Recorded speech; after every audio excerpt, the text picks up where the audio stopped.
स्वागत है। इस एपिसोड में हम अपने दर्शकों को धर्म और अध्यात्म के ऐसे संगम पर ले आए हैं जिसकी एक झलक पाकर आप पुलकित और प्रफुल्लित हो जाएंगे। छत्तीसगढ़ की राजधानी रायपुर से लगभग 45 किलोमीटर दक्षिण पूर्व में 3 नदियों का संगम है। महानदी चित्रोत्पला, पैरी तथा सोंढूर। महानदी और पैरी 2 अलग-अलग भागों से आकर यहाँ मिल रही हैं और एक डेल्टा सा बन गया है, जबकि तीसरी नदी सोंढूर कुछ दूरी पर सीधे महानदी से मिल रही है।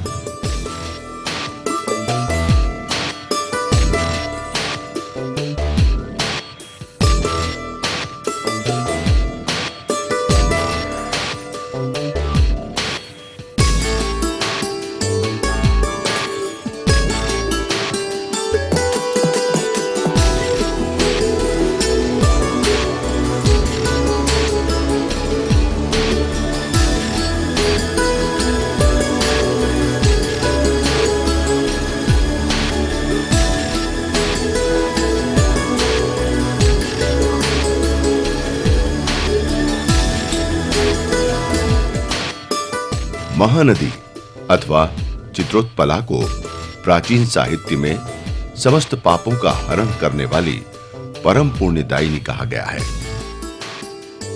महाभारत के भीष्म पर्व में तथा मत्स्य एवं ब्रह्म पुराण में भी चित्रोत्पला का उल्लेख है। यही है छत्तीसगढ़ का प्रयाग, जहां लोगों को संगम में अस्थि विसर्जन तथा संगम तट पर पिंडदान, श्राद्ध एवं तर्पण आदि करते हुए देखा जा सकता है। राजिम तीर्थ जो है एक त्रिवेणी संगम है। यहाँ पर 3 नदियों का संगम होता है, पैरी, सोंढूर और महानदी का। महानदी शास्त्रों में वर्णित चित्रोत्पला गंगा है, उसको चित्रोत्पला गंगा कहा गया है और इसके साथ ही कंक पर्वत से निकलने कारण इसका एक नाम कंकनंदनी भी है। तो हमने देखा है कि हमारे देश में जहाँ जहाँ भी त्रिवेणी तीर्थ हैं वहाँ पर उन तीर्थों को बहुत ही पवित्र माना जाता है और इसी पवित्रता के कारण यहाँ पर जो है अस्थि विसर्जन और विभिन्न तरह के कर्मकांड, सांस्कृतिक कर्मकांड सदियों से होते आए हैं। और इसका प्रमाण यहाँ पर जो हमारे पंडा जी लोग अभी भी हैं राजिम में, है ना, इसका प्रमाण ये है कि यहाँ सदियों से इस तरह का कर्मकांड होते आए हैं। राजिम छत्तीसगढ़ के रायपुर जिले में महानदी के तट पर स्थित है। ये अपने शानदार मंदिरों के लिए जाना जाता है। यहाँ पर राजिम या राजीव लोचन भगवान श्री राम का मंदिर है, जो शायद 8वीं या 9वीं शताब्दी में बना हुआ है। राजिम का माघ पूर्णिमा मेला पूरे भारतवर्ष में प्रसिद्ध है।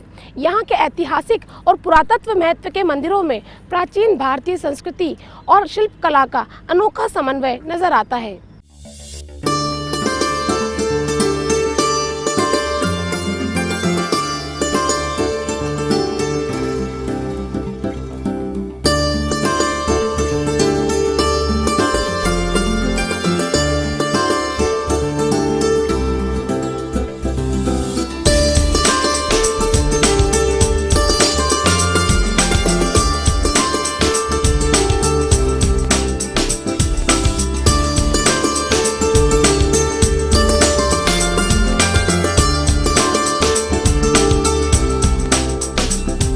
एक स्थानीय दंत कथा के अनुसार इस स्थान का नाम राजीव या राजिम नामक एक तैलिक स्त्री के नाम से हुआ था। मंदिर के भीतर सती चैरा है, जिसका संबंध इसी स्त्री से हो सकता है। श्री राजीव लोचन, इनके अपभ्रंश के नाम से ही इनका नाम जो है राजिम पड़ा। एक भक्तिन थी जो कि तैली, साहू समाज जिनको बोलते हैं, तैली जाति की थी। वो भगवान की बहुत भक्तिन थी। वो रोज़ सुबह तेल बेचने जाती थी। उनके सास ससुर सब उनका नित्य कर्म था।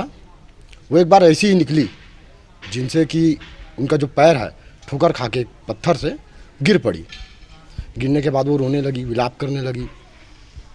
तो वो जो पत्थर था, जो कि भगवान के स्वरूप थे, बाद में विस्तार से इनका जो है ऐसे तो बताया जाता है महोत्सव में, तो वो बहुत भक्तिन थी, जिनका नाम भी जो था राजिम, माता राजिम, जिनको की उपाधि दिया गया माता का, उनका नाम था राजिम।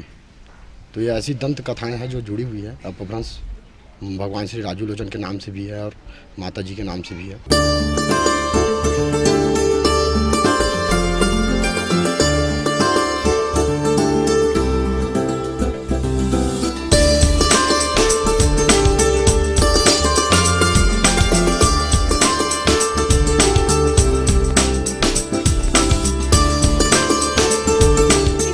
नाम के साथ कई सारी दंतकथाएं जुड़ी हुई हैं, जिनमें से एक दंतकथा अभी आपने सुनी।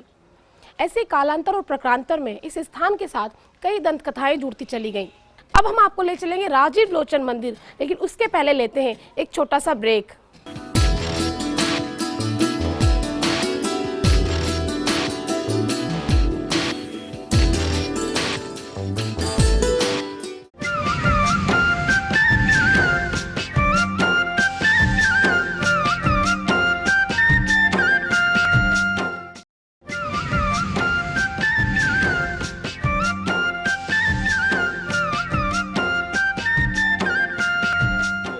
ब्रेक के पहले हम बात कर रहे थे महानदी के किनारे बसे राजीव लोचन मंदिर के बारे में।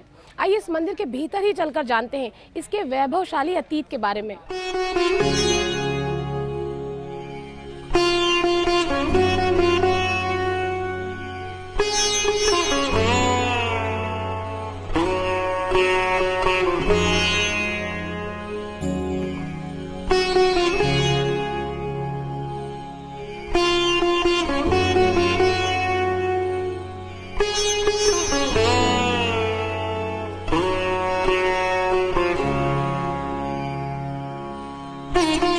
राजिम का प्रमुख मंदिर राजीव लोचन है।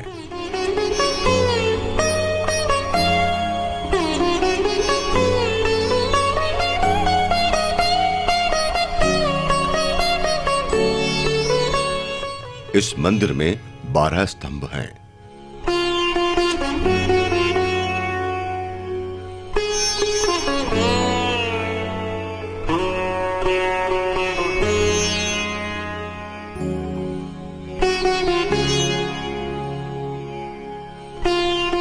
स्तंभों पर अष्टभुजा वाली दुर्गा, गंगा, यमुना और विष्णु के विभिन्न अवतारों जैसे राम, वराह और नरसिंह आदि के चित्र बने हुए हैं।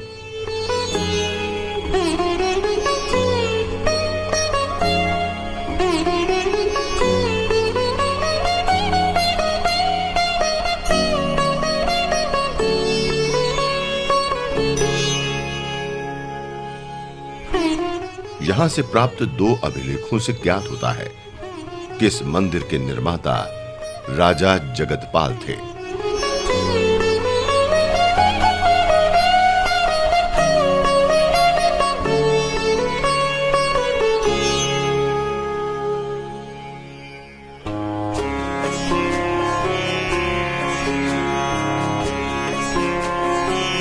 इनमें से एक अभिलेख राजा वसंतराज से संबंधित है, किंतु लक्ष्मण देवालय के एक दूसरे अभिलेख से विदित होता है कि इस मंदिर को मगध नरेश सूर्यवर्मा 8वीं शती ईस्वी की पुत्री तथा शिवगुप्त की माता वास्ता ने बनवाया था।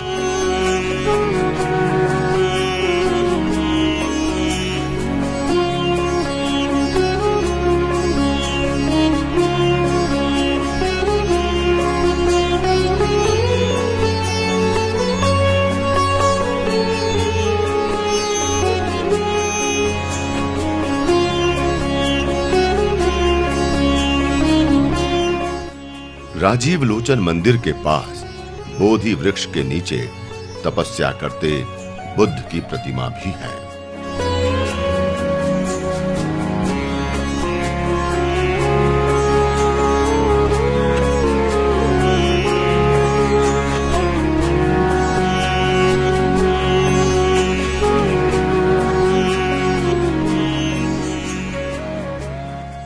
राजीव लोचन मंदिर का भी पुरातात्विक इतिहास है। मंदिर में उपलब्ध जो शिलालेख हैं, उन शिलालेखों से हमको ये पता चलता है कि इस मंदिर का जीर्णोद्धार नलवंशी राजा विलास तुंग ने कराया था। और उसके पश्चात कलचुरी संवत 896 में कलचुरी शासक के सामंत जगतपाल ने इस मंदिर का पुनः जीर्णोद्धार कराया। अर्थात यह मंदिर इतना प्राचीन है कि इसका 2 बार जीर्णोद्धार हो चुका है। मंदिर के स्तंभ पर चालुक्य नरेशों के समय में निर्मित नरवराह की चतुर्भुज मूर्ति उल्लेखनीय है।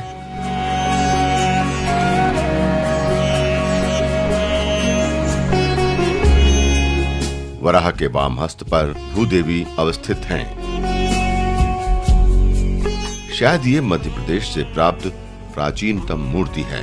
राजिम से पांडुवंशीय कौशल नरेश तीवर देव का ताम्रदान पट्ट प्राप्त हुआ था। तीवर देव द्वारा पैठाम्ब भुक्ति में स्थित पिंपरी पद्रक नामक ग्राम के निवासी किसी ब्राह्मण को दिए गए दान का वर्णन है। ये माना जाता है कि 8वीं-9वीं शताब्दी में ये स्थापित हुए हैं। इसमें भगवान चतुर्भुजी रूप में आके यहाँ पर स्थापित हैं। हमारे पूर्वज यहाँ पर राज्य करते थे रत्नाकर करके, उनके हम लोग जो है औलाद हैं और हम लोगों को उनके द्वारा ऐसा वरदान प्राप्त हुआ था जिसके कारण हम लोगों को पूजा करने का यहाँ अवसर मिला है। राजपूत पुजारी यहाँ पर पूरे भारत में एक्सेप्शनल टाइप का है। यह दानपट्ट तीवर देव के 7वें वर्ष में श्रीपुर यानी सिरपुर से प्रचलित हुआ था। फ्लीट के अनुसार तीवर देव का समय 8वीं शती के बाद का माना गया है। राजिम के राजीव लोचन मंदिर की मुख्य प्रतिमा की खासियत ये भी है कि इसमें गज और ग्राह के युद्ध को उकेरा गया है।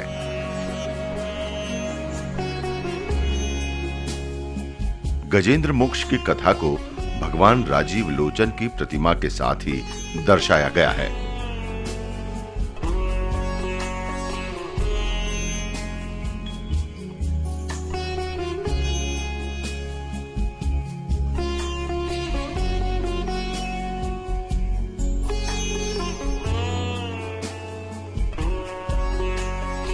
भगवान विष्णु की ऐसी प्रतिमा पूरे देश में गिनी चुनी ही है। इसी कारण से मंदिर से ये मान्यता भी जुड़ी है कि गजेंद्र मोक्ष की कथा के कारण मंदिर में स्थित भगवान की प्रतिमा के दर्शन से मिलने वाले पुण्य का अर्जन भी बढ़ जाता है।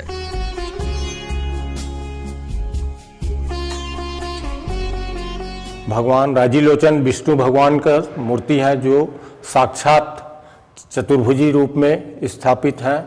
इनको गजेंद्र मोक्ष के नाम से जाना जाता है। वैसे राजीलोचन माने राजीव माने कमल, लोचन माने नेत्र, जिनका नेत्र कमल के समान है, ऐसे भगवान माने विष्णु के रूप है। राजीव लोचन में भगवान विष्णु के आने के प्रमाण भी बताए जाते हैं। मंदिर में हर रात्रि को भगवान के लिए गद्दी, चादर आदि से एक बिस्तर लगाया जाता है। उसके पास एक कटोरी में तेल भी रखा जाता है। इसके बाद पुजारी मंदिर के पट बंद कर देते हैं। आश्चर्यजनक रूप से जब अगले दिन मंदिर के पट खोले जाते हैं तब न तो कटोरी में रखा तेल मिलता है एवं बिछाए गए बिस्तर पर सलवटें मिलती हैं। बिस्तर पर मिली सलवटों को देख ऐसा महसूस होता है जैसे रात्रि के समय यहां कोई सोने के लिए आया हो। श्रद्धालु मानते हैं कि आज भी भगवान विष्णु यहां आते हैं, नित्य तेल से मालिश करते हैं और उसके बाद यहीं शयन करते हैं। इस घटना की सत्यता को जांचने हेतु मंदिर के गेट पर ताला भी लगाया गया। गेट पर कड़ा पहरा भी दिया गया, परंतु इसके बावजूद भी अगले दिन कटोरी में से तेल नदारद मिला और बिस्तर पर भी सलवटें पाई गई। प्रतिवर्ष माघ पूर्णिमा से महाशिवरात्रि के बीच यहां विशाल मेले का आयोजन किया जाता है।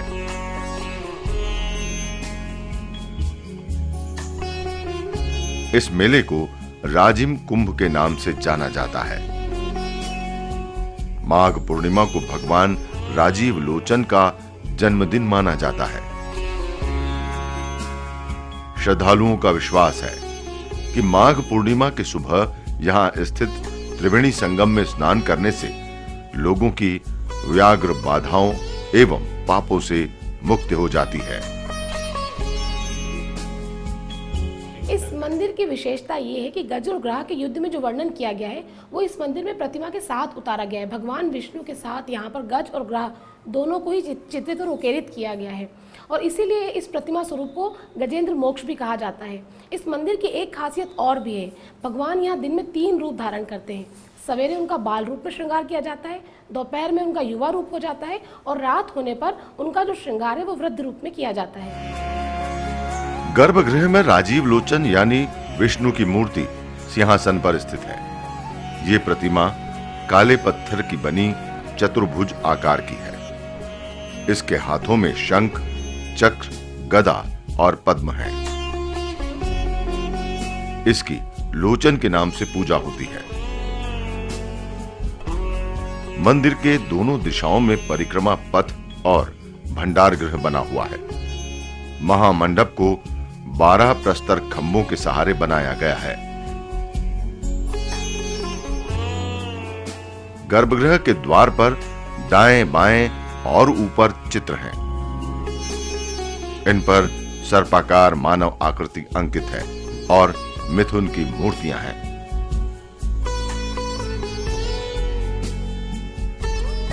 मंदिर में आकर्षक मिथुन मूर्तियां दीवारों पर उकेरी गई हैं। इनके वस्त्र अलंकरण भी आकर्षक हैं।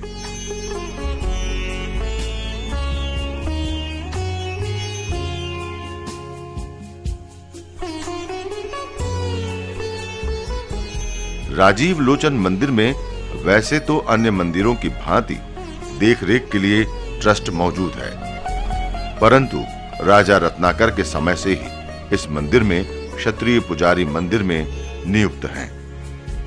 ये क्षत्रिय पुजारी जनेऊ धारण करते हैं। स्तुति पाठ के लिए ब्राह्मण पुजारी भी तैनात किए जाते हैं, पर मुख्य पूजा क्षत्रिय पुजारी ही कराते हैं। मंदिर में प्रसाद के तौर पर चावल का निर्मित पीड़िया भी उपलब्ध होता है।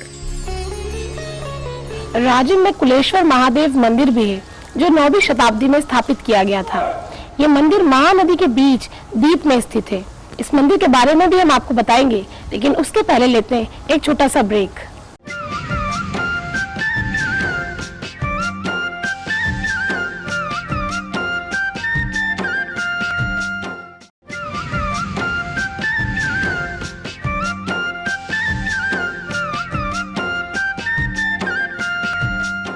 राजिम का माघ पूर्णिमा का मेला पूरे भारत में प्रसिद्ध है। इस पवित्र नगरी के ऐतिहासिक और पुरातात्विक महत्व के मंदिरों में प्राचीन भारतीय संस्कृति और शिल्प कला का अनूठा समन्वय देखने को मिलता है। 14वीं शताब्दी में बना श्री रामचंद्र का मंदिर हो, जगन्नाथ मंदिर हो, भक्त माता राजिम मंदिर हो या सोमेश्वर महादेव मंदिर, ये सारे मंदिर लोगों की आस्था और विश्वास का केंद्र बनते जा रहे हैं। अब तो यहाँ होने वाला राजिम कुंभ भी श्रद्धालुओं के आस्था का आकर्षण बनता जा रहा है।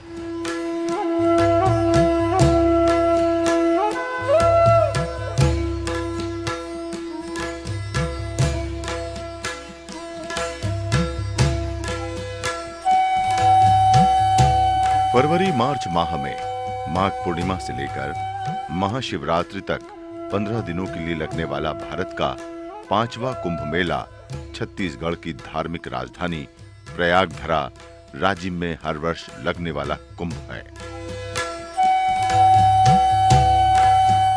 इसमें उज्जैन, हरिद्वार, अयोध्या, प्रयाग, ऋषिकेश, द्वारिका, कपूरथला, दिल्ली, मुंबई जैसे धार्मिक स्थलों के साथ छत्तीसगढ़ की प्रमुख धार्मिक संप्रदायों के अखाड़ों के महंत, साधु संत, महात्मा और धर्माचार्यों का संगम होता है। जहां एक ओर जगत गुरु शंकराचार्य, ज्योतिष पीठाधीश्वर व महामंडेश्वरों की संत वाणी का अमृत बरसता है, वहीं श्रद्धालुगण दूर दूर से आकर इनके प्रवचनों का लाभ लेते हैं। इनमें शाही कुंभ स्नान होता है जो देखने लायक रहता है। नागा साधुओं के दर्शन के लिए भीड़ उमड़ पड़ती है। अखाड़ों के साधुओं के करतब लोगों को आश्चर्य में डाल देते हैं। अनादिकाल से चली आ रही परंपराएं और आस्था के इस पर्व को राजिम कुंभ कहा जाता है।